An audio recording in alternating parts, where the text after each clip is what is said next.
प्रकृति क्या है? प्रकृति कितने प्रकार की होती है? प्रकृति से हमें क्या क्या फायदे होते हैं? प्रकृति को किन किन चीज़ों से नुकसान हो रहा है और ऐसा हम क्या कर सकते हैं जिससे प्रकृति को नुकसान होने से बचाया जा सके। तो नमस्कार दोस्तों, प्रकृति क्या है? प्रकृति सरल भाषा में कहे तो जो दृश्यमान जग यानी जिससे जगत बना है वह प्रकृति है। और प्रकृति दो प्रकार की होती है, एक प्राकृतिक प्रकृति और दूसरी मानव प्रकृति। प्राकृतिक प्रकृति में क्या क्या आता है? प्राकृतिक प्रकृति में पृथ्वी, जल, अग्नि, वायु और आकाश आता है, जिसमें जो प्राकृतिक प्रकृति है जिसको इंसान ने नहीं बनाया, जो अपने आप पैदा हुई है, वो प्राकृतिक प्रकृति है। और दूसरी मानव प्रकृति जैसे बुद्धि, मन, अहंकार आदि शामिल है। अब प्रकृति से हमें क्या क्या फायदे होते हैं? प्रकृति में पृथ्वी, आकाश, वन, पेड़ पौधे, समुद्र आदि सब शामिल है। अब प्रकृति में पृथ्वी है, पृथ्वी से हमें अनाज प्राप्त होता है जो हर जीव जंतु के जीवित रहने के लिए जरूरी है। आकाश से हमें प्रकाश यानी धूप प्राप्त होती है, बारिश प्राप्त होती है। वन में क्या आता है? वन में पेड़ पौधे आते हैं, पेड़ पौधों से हमें ऑक्सीजन प्राप्त होती है। बिना ऑक्सीजन के कोई भी जीव जंतु जीवित नहीं रह सकता। हर इंसान के लिए, हर जीव जंतु को जीवित रहने के लिए ऑक्सीजन बहुत ज़रूरी है, जो कि हमें प्रकृति से फ्री में प्राप्त होती है। प्रकृति में रंग बिरंगे फूल होते हैं जिससे मन को शांति मिलती है। प्रकृति में पेड़ पौधे, चहचहाते हुए पक्षी, जब हम इनमें अपना समय व्यतीत करते हैं तो अलग ही खुशी और आध्यात्मिक ऊर्जा मिलती है। अब हम बात करते हैं प्रकृति को किन किन चीज़ों से नुकसान हो रहा है। प्रकृति को ज़्यादातर दो ही चीज़ों से नुकसान हो रहा है, पहला वायु प्रदूषण, दूसरा जल प्रदूषण। अब वायु प्रदूषण क्यों हो रहा है?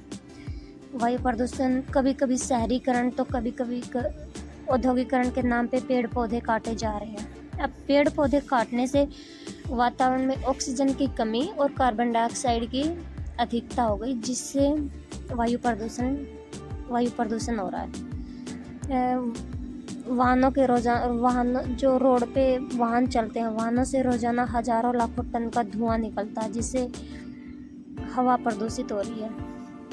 वायु प्रदूषण से जो हमारा गर्मियों में इतना तापमान बढ़ता है, वो वायु प्रदूषण की वजह से इतना ज़्यादा हो रहा है। वायु प्रदूषण से तापमान ज़्यादा हो रहा है, और तापमान ज़्यादा होने की वजह से पहाड़ों पे जो बर्फ़ जमी हुई है वो जल्दी से पिघल रही है, और बर्फ़ जल्दी से पिघलती है तो उसका पानी समुंदर में आ जाता है, और समुंदर में पानी आके समुद्र का स्तर बढ़ जाता है, और समुद्र के पानी का स्तर बढ़ने की वजह से कभी बाढ़ आ जाती है। तो उसका यही रीज़न होता है, बाढ़ आती है, और इस बाढ़ का नुकसान जो समुद्र के किनारे बसे हुए लोग हैं उनको नुकसान हो रहा है। अब बहुत बार बोलते हैं कि बाढ़ आ गई। बाढ़ क्यों आई? बाढ़ किसी वजह से आई कि समुद्र का पानी का स्तर ज़्यादा हो गया। समुद्र का पानी का स्तर ज़्यादा क्यों हुआ? क्योंकि पहाड़ों से पिघली हुई बर्फ़ बर्फ़ का पानी बन के समुद्र में आ गई। और वो बर्फ़ क्यों पिघली? क्योंकि तापमान ज़्यादा था। और तापमान ज़्यादा क्यों था? क्योंकि हमारा वायु प्रदूषण हो रहा है। तो इस वायु प्रदूषण की वजह से ही इतना बड़ा नुकसान हो रहा है। अब दूसरा हमारा जल प्रदूषण। अब जल प्रदूषण क्यों रहा है? कभी कारखानों से इतना जहरीला कचरा निकलता है जो नदियों में बहा देते हैं। नदियों में बहाने की वजह से जल प्रदूषण हो रहा है।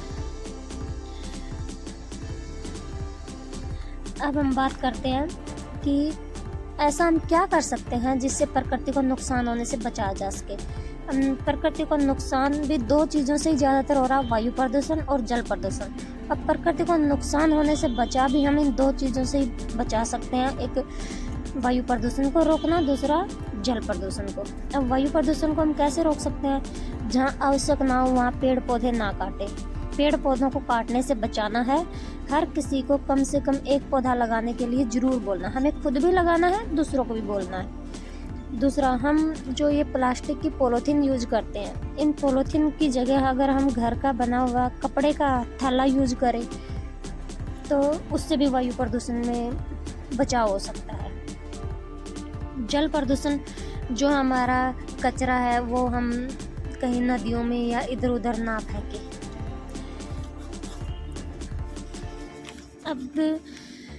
अब जो ये प्रकृति है,